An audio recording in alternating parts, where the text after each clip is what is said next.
terima kasih atas kesempatan yang diberikan kepada saya. Video ini saya menjelaskan tugas akuntansi lanjutan 1 tentang konsolidasi dengan saham preferen anak perusahaan yang beredar. Nah, untuk ilustrasinya teman-teman bisa lihat pada tampilan.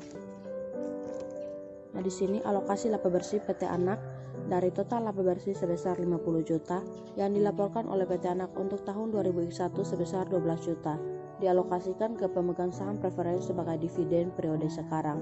Di sini PT Induk mencatat bagiannya atas jumlah sisanya yang dihitung sebagai berikut.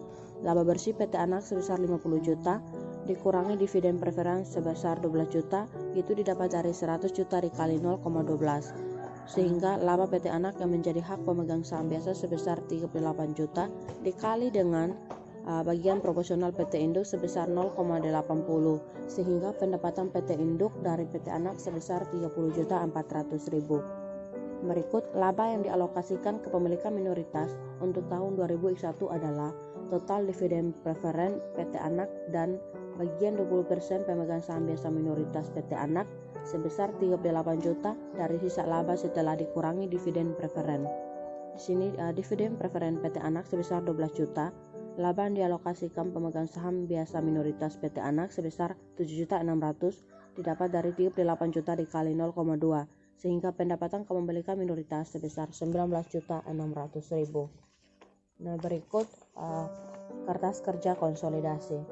Nah, untuk kertas kerja konsolidasi ini yang pertama, pendapatan dari anak perusahaan sebesar 30.400.000 di debit, dan dividen diumumkan saham biasa sebesar 24 juta, investasi pada saham biasa PT Anak sebesar 6.400.000 di kredit.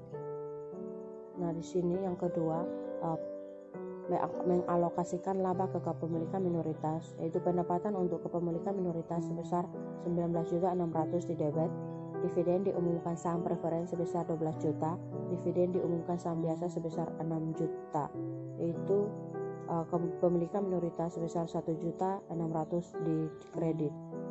Yang berikut, mengeliminasi investasi saham biasa awal, yaitu saham biasa PT Anak sebesar 200 juta, saldo laba 1 Januari sebesar 100 juta di debit, investasi pada saham biasa PT Anak sebesar 240 juta, kepemilikan minoritas sebesar 60 juta di kredit.